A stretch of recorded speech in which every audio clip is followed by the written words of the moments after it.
Thank you, Chair. And based on that work by Honorable Breitenbach, I'll agree with her all the time. And it doesn't mean that the ANC has captured the DA when I say that. Thank you. Thank you very much, General Khumalo.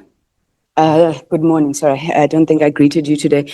General Khumalo, let me start off by I think just expressing our appreciation that you have come to the ad hoc committee. We did, understand that you were ill-disposed, and we truly appreciate you being here. And I'm saying that because your testimony is really important to help us close a lot of gaps that were left. My first question to you, General, is, are you involved in a project of state capture?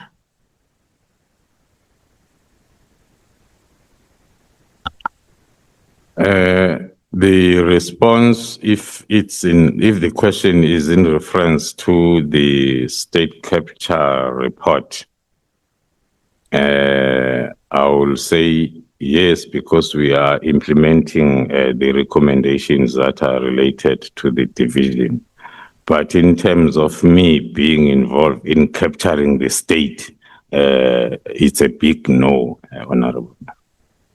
Okay, so when Advocate Andrea Johnson was here, she testified that that case that was brought against you is not a labor matter, purely a labor matter. She said you are the architect and a key part of a project that is akin to state capture. So she alleges that that appointment was part and parcel of you capturing the state. What would be your response to that, General? I disagree with the allegations and the statement. The charges relating to my arrest are as a result of me being part of the selection panel that received the already profiled applications from HR department for us then to take them through the selection process that ended up with the recommendations submitted to the committee that then looked at our procedure, whether it was correct or wrong up until the recommendation. So the charges have got nothing to do with the state capture related issues.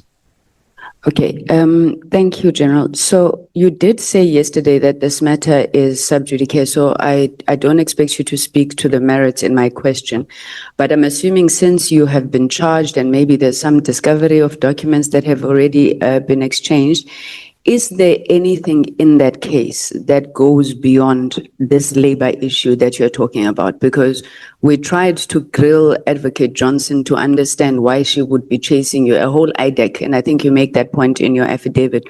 Why would they chase you about a labor matter? And she says, oh no, it's classified information, but there's a lot more, So are you saying to us that there is a lot more? It is purely a labor matter? Now that the docket has been then given to us, it's something that we can share with the committee to go through the docket. The only witnesses that are there are the two candidates that did not make it, which is in the form of a grievance statement or procedure in the SAPS. There is nothing else that talks to fraud or corruption. So would it be your assertion then, General, that Advocate Andrea Johnson lied to this committee? According to our analysis and assessment with our legal team of the docket itself, it's a pure labor-related matter. Okay. The second issue, so on the coincidences, Advocate Andrea Johnson was involved there with that docket recall and the letters. Given all of this, General, you said yesterday that you don't look at a crime just in terms of what's done, but you look at motive. What do you believe is the motive of Advocate Andrea Johnson? Looking at the question that also came up yesterday, whether I concur with Jan Connors when he refers to our arrest as a project, I will confirm that based on what we have seen, it is the motive was for the project first to be disrupted, and secondly, the reforms that I am leading the implementation thereof in the division also to be disrupted. So in essence, given your characterization of the cartels, would you then say you think that Advocate Johnson is part of the cartel? Not part of the cartel, but one can say based on the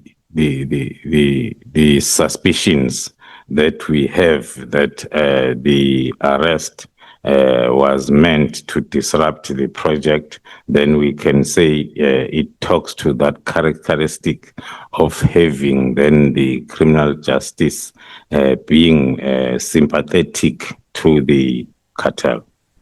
Or enabling, facilitating? Okay. Yes. General, what is your view on this matter that this whole thing is about a Zulu war, as Mr. Matlala testified? Do you know of any Zulu war? Are you part of a Zulu war? There is nothing like that we have noticed. There was a question from one of the honorable members that was talking to a cartel or a group of three, which is made up of people from Limpopo and others from KZN, and they did not even grow up together. So the Zulu war story is not something that we know of. Did you work well with Minister Mkhunu within the SAPS when he was still, Minister Mkhunu? When he was the Minister of Police. He is the Minister. Maybe without wasting time of the honorable member, I will say we were talking with the minister before he was even the Minister of Police.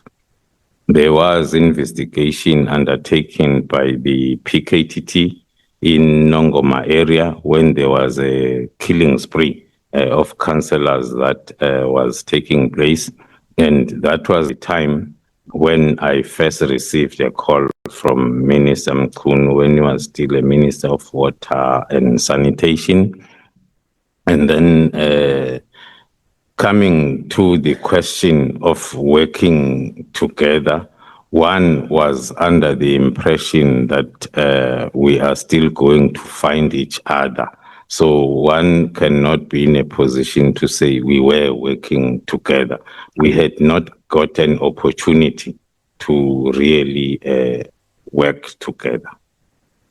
And then your relationship with General Sibiya, you testified yesterday, so I'm not going to ask you to repeat that. But General Sibiya made an insinuation here that you were insubordinate to him because the Division Criminal Intelligence, if I'm not mistaken, now falls under his responsibility as a Deputy National Commissioner. Your relationship with Sibiya at a professional level, have you been working together? I saw that in your affidavit, you don't even mention him as the DNC in terms of line of command. Can you just explain that to us? The working relationship, according to my records, is fine. When then he gave that testimony, I went through our WhatsApp communication. From the first day when he was appointed, I was reporting to him each and every activity that we were busy with in our division. And with all the submissions, we will go and brief him first before we go with him to the National Commissioner. And then things changed. That's why I had to do that quick analysis to check as to where did it go wrong. And then I realized that then from August 2024, then the communication started then to be, because he will start sending messages that I'm investigating him and the all types of accusations. So the communication changed from operational and professional reporting to accusations, and then it closed the space of professional interaction and reporting up until the December incident up to now. Okay, thanks, General. Through your testimony, I think the committee, well, not even just through your testimony, even our own experience, Mr. Matlala is clearly an unreliable witness if he's not a liar. But I'm interested in the allegations that he made against General former Minister Bheki Cele. In the course of your work, have you uncovered anything, or are you investigating those particular allegations? We don't know what to believe anymore when it comes to Mr. Matlala. So have you come across, before Mr. Matlala's testimony, any accusations that Minister Cele would have taken money from Mr. Matlala? In terms of our investigation, we have not picked that part. We have picked a lot of people that have interacted with Mr. Matlala in terms of exchange of money, but then we have not picked up anything with regards to the former Minister of Police. Yes, in most cases, monies are also exchanged physically in cash, but we also follow those types of activities, but we had not picked up anything so far. Thanks, General. So the core mandate of this ad hoc committee is really to look at the veracity and the extent of the allegations that General Mkhwanazi said. And I'm going to ask you a couple of questions, General, which are really looking at the veracity of the allegations. I do want to give a preamble that says that Minister Mkhwanazi is sitting at home now. In my understanding, there's two main allegations against Minister Mkhwanazi. One is that he overreached his authority when he gave the directive to disband. And the second one is that he's allegedly a member of a cartel. Now, on the first one about overreach, you testified that the way that the PKT was established is the way it should be disestablished. And you gave us the hierarchy there, where you said the president, the IMC, and then Minister National Commissioner. So is it your testimony that besides the fact that the minister did not consult the IMC, it was well within the ambit of the minister to direct, because that is how it would have been formed in the first place? According to my understanding and my view, the minister did overreach because those are operational powers of the National Commissioner to establish and de-establish the task team. Even the provincial commissioners, they have those powers. So I will make an example of the task team that was established through the directive of the minister in December, when then the minister did not write an instruction, spoke with the National Commissioner in terms of the Eastern Cape challenges, and then the National Commissioner then established the task team. Okay, I don't want to belabor this point, so we can pass, but I do want to say everywhere where I look in your affidavit, there's 4 instances of approvals when it comes to the task teams, whether it is reports, it's a recommendation by National Commissioner, whether it is this establishment plan is a recommendation, all the approvals reside with the minister. But I want to move on to the next allegation that is made against the minister. So you testified, General, and I hope I'm not going to use words interchangeably. I don't know the difference between a syndicate and a cartel, and maybe you could just speak to it. But in paragraph 108, you said that Mr. Molefe is a known cartel member And then I think you then said here he is dealing in drugs. Is he just dealing in drugs, or you believe he's a business person who exerts influence over SAPS officials? Is it part of your tenderpreneurship characterization? That is correct, Honorable Member. Now, you then said these cartels are organized criminal networks with clear objectives. General Mkhwanazi then testified before Madlanga that Mr. Matlala and Mr. Molefe were members of the Big Five cartel. Is that your understanding as well? That's correct. Okay, what is the relationship link between Mr. Matlala and Mr. Molefe that draws that conclusion that they are a member of this cartel? In terms of evidence that we have that is going to be placed before court as their matters are consolidated, we will be then at liberty to dwell on that part of evidence. Okay, I'm asking this because on paragraph 127, you had said that if the National Commissioner had not referred the Jerry Bushukha case to you, Matlala may not have been on your side. So you seized the phone, you analyzed this data. So are you then saying that, well, would it be correct to say that your argument is that there is a cartel based on the information that would have come from Mr. Matlala's phone?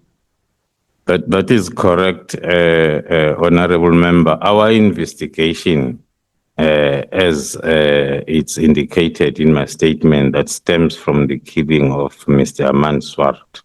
The first person that was identified was Mr. Katiso Molefe, whom then we have linked with the killing, and we started then to identify the cartel when we're investigating the motive for the killings.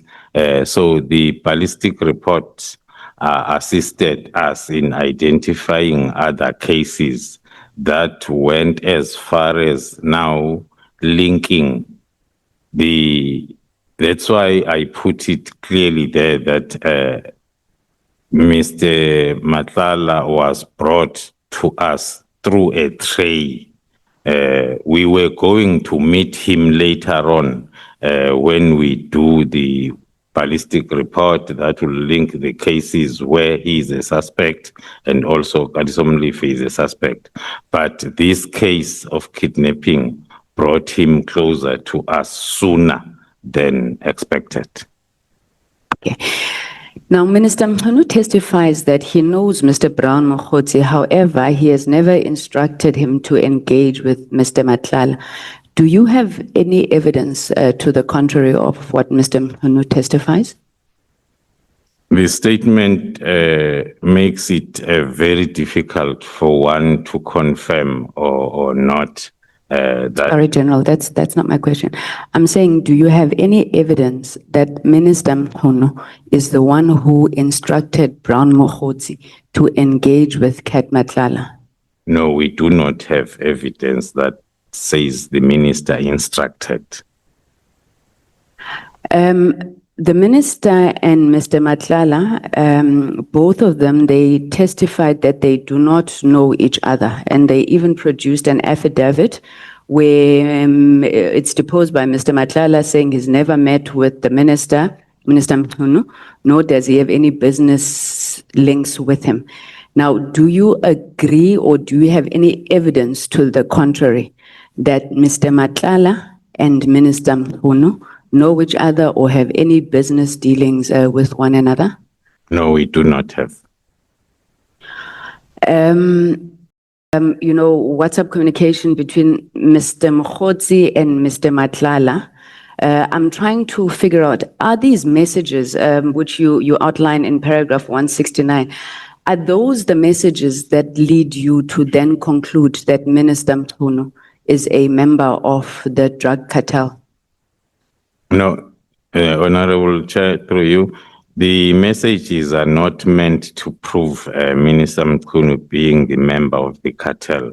The messages that are selected and included in my affidavit, they are part of the events that led that made us to believe strongly so that the disbandment that happened on the 31st was emanating also from those discussions. It's a very big belief, General, and I think, I mean, the implications of it you see already, especially on Minister Mkhunu. When you were testifying yesterday, you said you do not believe in investigating after you have arrested. Now you have, or at least General Khumalo and then General Mkhwanazi, then supported by your testimony, you have gone out and accused Minister Mkhunu of being part of this cartel, whether he's an enabler, a facilitator, and you said the reason is because he ordered the disbandment of the PKTT. Now I'm asking you, and I have to ask you because we've asked General Fani Masemula, we've asked General Khumalo, where is the proof, whether it's your messages or anything that says Minister was instructed by Brown Mkhotsi, Matlala, whoever, to disband the PKTT? Because all the messages that you have shown us, they do not come to that conclusion. There's nothing for us. Where's the smoking gun? The messages in the investigation, there is what we call direct evidence and circumstantial evidence. So if you look at the events as they are happening, and you look also at the communication in terms of the WhatsApp messages, that's what makes one to have those strong suspicions and a belief. General Khumalo, I'm so sorry to interrupt you.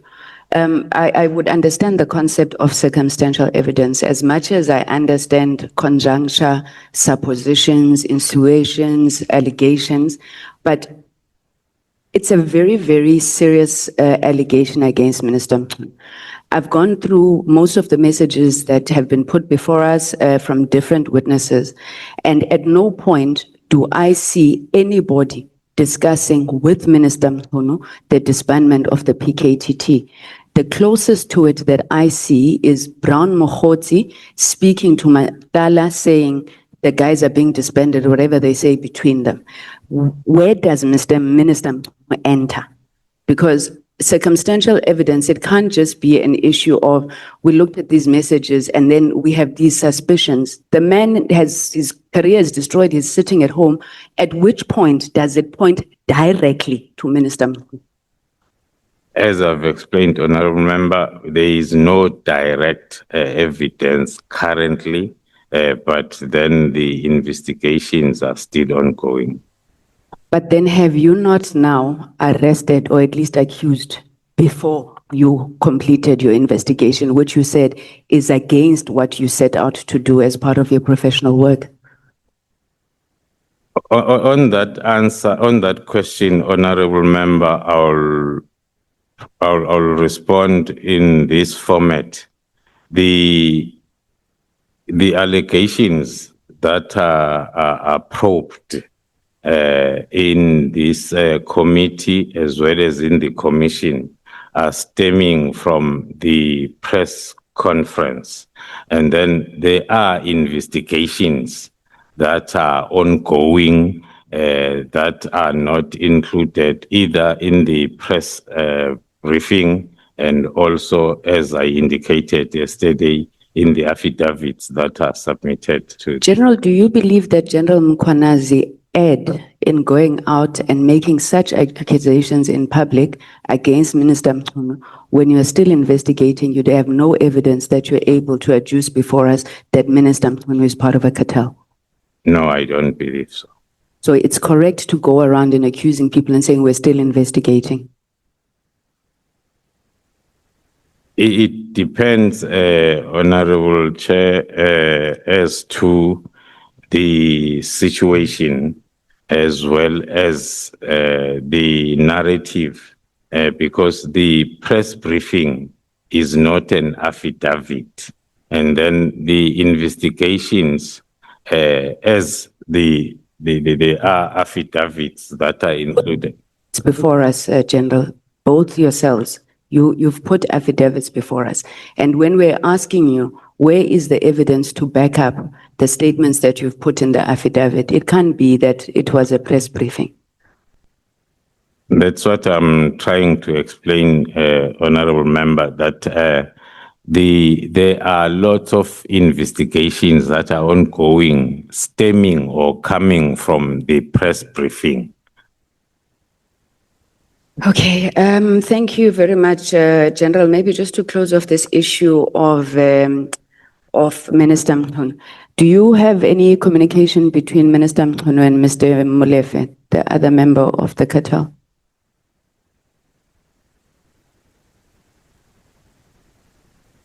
I'm trying to think deep and run through the investigation route as to where one can locate that part of investigation.